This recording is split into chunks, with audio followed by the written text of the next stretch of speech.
Hello, Packers fans. Welcome into PackersNews.com. I'm Kassidy Hill, joined by Pete Dougherty here at Lambeau Field, a snowy Lambeau Field, where the Packers have fallen to the Tennessee Titans. The cold did not help them tonight, Pete, because despite being able to keep Derrick Henry below 100 rushing yards, Ryan Tannehill came out here and just carved this secondary up. Packers offense wasn't able to really answer, especially in the second half.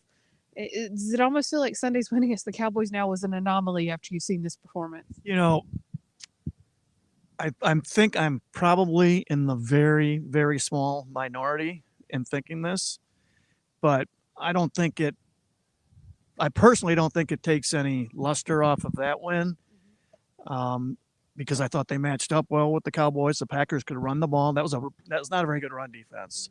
And the Packers could run it, and they stuck with it, and that's why they won that game. Running the ball against this team was going to be really tough, and they didn't do it. They didn't do it well. They tried. They couldn't do it. And so they had to be really sharp passing, which they haven't been for most of the season.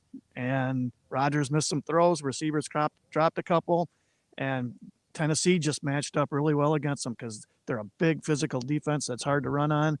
And the Packers' run defense has been poor all season, and they had to sell out. They had to sell their soul to stop Derrick Henry, and Tannehill carved him up because he was throwing against blitzes and run stack boxes, one deep safety. That's why he carved him up. Yeah. If you have any questions, go ahead and drop them in the comments. In the meantime, I'm going to let this guy right here go ahead and pass behind us. We're going to be a little bit if you need to go ahead and go on. I didn't want him waiting there for 20 minutes. Everybody wants to go ahead and get inside to the heat where it is a little bit warm. We do have some questions coming in. Matt says, same Joe Barry, soft off coverage. When does the media challenge Barry and LaFleur about the defensive scheme?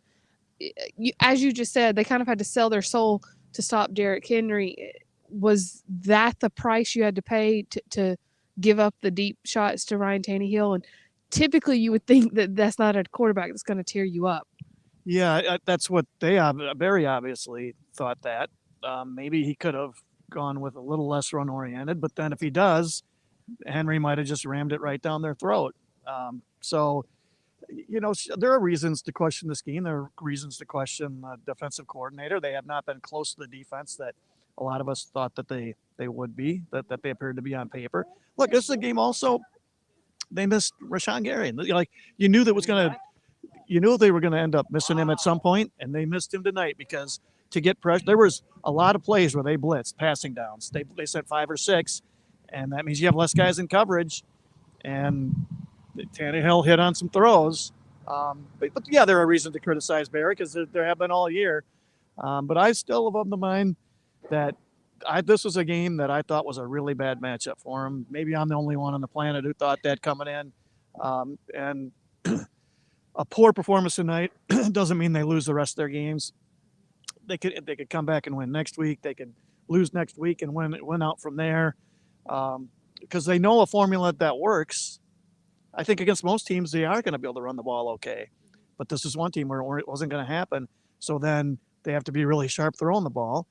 And they still have the same issues. I mean, young receivers. Rodgers is missing more throws than he has in the past.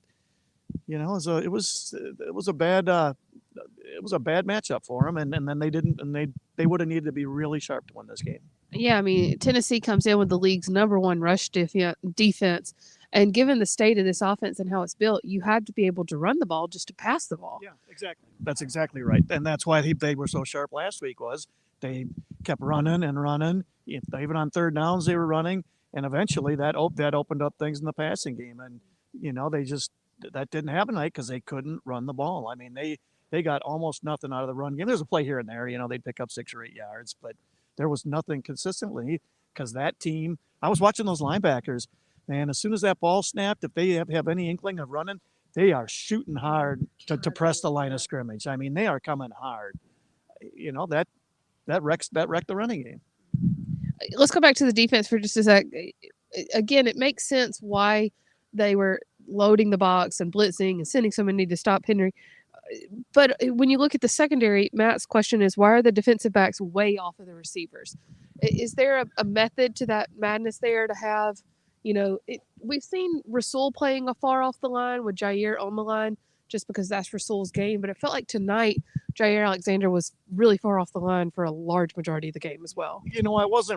I didn't watch every snap, like where they were matching up and if they were impressed or if they were off. Maybe they thought they could play off because those receivers, it's not exactly a murderer's row of receiving core, but there were some completions where the coverage was decent and they still completed, but it was all one-on-ones, and I mean, one-on-one matchups, over the course of 60 minutes, receivers are going to win, most of those. So, I don't think their game plan was to leave guys wide open. I think there was a blown coverage or two in there. I thought I saw one play where Savage seemed to bite and they hit a deep ball down that sideline. Yeah, in the third, I think. Yeah, and it looked to me like Savage saw something in front of him and came up, and he was supposed to be responsible for the back quarter or back third there. Eric says, still no jet sweep action. The chance to distract the Titan defense never used tonight. Pete, the only play it seemed like they really used a lot of motion on was the 2-point conversion, and then Aaron Jones just walked it in. That was what was working with the offense on Sunday. So, I mean, the lack of motion is, again, that just kind of the byproduct of no run game. I mean, what's the thinking there? Did they run that much motion against the Cowboys? Well, I remember seeing a lot of under center. And we saw less of that tonight, I thought. We did. Now, maybe that was in part because they got behind. But even, when they were behind, they weren't that far. They got the ball back in the fourth quarter. They were 2 scores. I think they were, 10? There was 12 minutes or whatever left. They did not. They had, or there was even more than that, I think. They had time to run the ball and stick with the run. It's just that it didn't work. And so it was playing. They made the Packers play to the weakest part of their game, which, again, as we've talked about all year, sounds strange to say when Aaron Rodgers is your quarterback. But this is not a team. This is not an efficient passing team unless the running game's going. They had Randall Cobb back tonight, and that you saw, again, just the chemistry he had with Rodgers because he was, I think, the leading receiver, 6 receptions on 6 targets. Rodgers immediately went to him. But is that sort of a commentary on where this offense is right now? If Randall Cobb at, 32, coming off of injuries, it seems like he's had injuries once a year for the past couple of years, if he's your savior on offense in the receiving core? Yeah, that's a tough way to make a living. I suspect the Titans weren't concerned about him beating them. I'm sure the guy that they were concerned about was Christian Watson. And, he still made a couple plays, and they've got something going there with that guy. He's got ability. But he wasn't, it wasn't like he had a 9-catch night or anything like that. So I think that's the guy who worried the Titans and the running game, obviously, because they stacked it up against the run, and they're a big physical team, and they were too big and physical for the Packers. While we're on that subject, Packers Clan on YouTube says, it seems like the rookie receivers and Aaron Jones are the only weapons we have. Is there a way Aaron Jones could take a pay cut to stay with the team next year? Do you see that happening? I don't know about a pay cut. Maybe he would take a small one. I could see a restructure or even an extension, where they add on phony years. He gets all his, I'm thinking he's scheduled to make like $10 million, something like that. So he somehow still gets all that $10 million, but it's spread over 3 or 4 years of cap. I could definitely see something like that. Now he's 28, I'm pretty sure. He's a little guy. He's had an injury history. His days of being a good back, this might be as good as it gets. Maybe he's got another really good year left in him. He very well might. If I were the Packers, I'd be thinking I'd want to bring him back. But running backs in this league, for the most part, they can go from being really good or pretty good to not so good, and it can happen overnight. So, I'm kind of the opinion, probably one more, very good year left in him, but he's got to get through the rest of this year healthy too. That'll make a difference. This question's in here a couple of times, so let's bring up Antoine's. Pete, is the season over? They are 4-7 with 9, 8, 5. Woohoo! It is too late to be doing math. 6 games left. Thank you. Yes. I knew if I struggled with it enough, you would pick me up. Is the season over? I would say no. If they come back and win next week, maybe they match up better with Philadelphia. I don't know a lot about Philadelphia. I'm guessing their run defense. They have a good defense, but I'm guessing their run defense isn't as good as Tennessee's. Right. They rely more on their secondary. Yeah. So that maybe the Packers have a better matchup there. If they win that one, then they're no worse off than if they had won this one and lost that one. Yeah. I still, I don't. My suspicion is it's going to take 10 to get in. I could be dead wrong. Maybe 9 gets you there. It's a tough path to 10 wins for the Packers from where they are. In fact, they got to win out. Yeah. Right. From here on out. That's asking a lot. Not saying it can't be done, but that's asking a lot for a team that doesn't have the talent that the team in 16 had, the firepower. So it's a tough road. I definitely wouldn't bet on them. I'm very skeptical that they'll make it. Anybody should be, but is it absolutely over? No, it's not. You just never know in this league.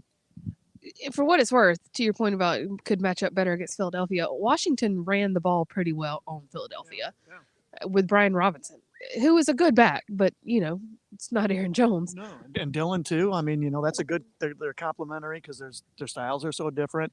A lot of this game, a lot of this league is about matchups, and Tennessee's not the best team in the league, but they're probably one of the handful of worst matchups for the Packers. In my humble opinion, I'm probably the only person on the planet who thinks that, but I think this was a really tough matchup for them, and next week could be a different story. The Packers obviously aren't a really good team, but they showed.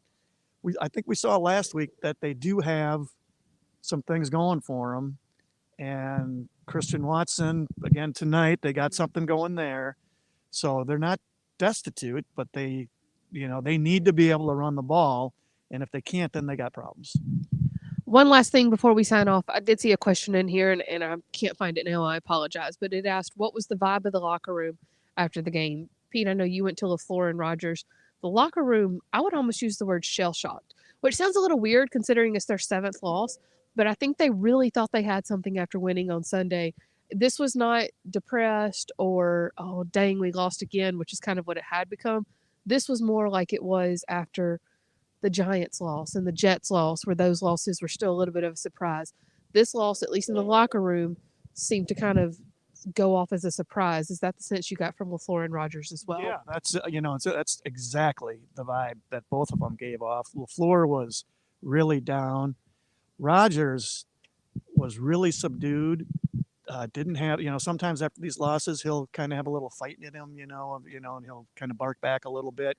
There was none of that tonight. I mean, it was just down. Maybe the most down of the season, except for the Detroit loss. And I think for exactly the reasons you said, I think last Sunday really built up their expectations. And so I think this just felt like a huge letdown for the basically the whole team. And now they have 10 days to think on it before they head to Philadelphia for a Sunday night primetime clash. Pete, I know you have to go right, so we're going to say goodbye. Make sure to follow complete wrap-up coverage on PackersNews.com as we wrap up the Packers' Thursday night loss to the Tennessee Titans. And then, to quote Aaron Rodgers, where do we go from here? Home. We are going home. We will see you in Philadelphia on Sunday. But, of course, we'll be back here tomorrow. Matt LaFleur will meet with the media tomorrow following this loss. Thanks so much, guys. Thanks, Pete. As always, we'll see you next time.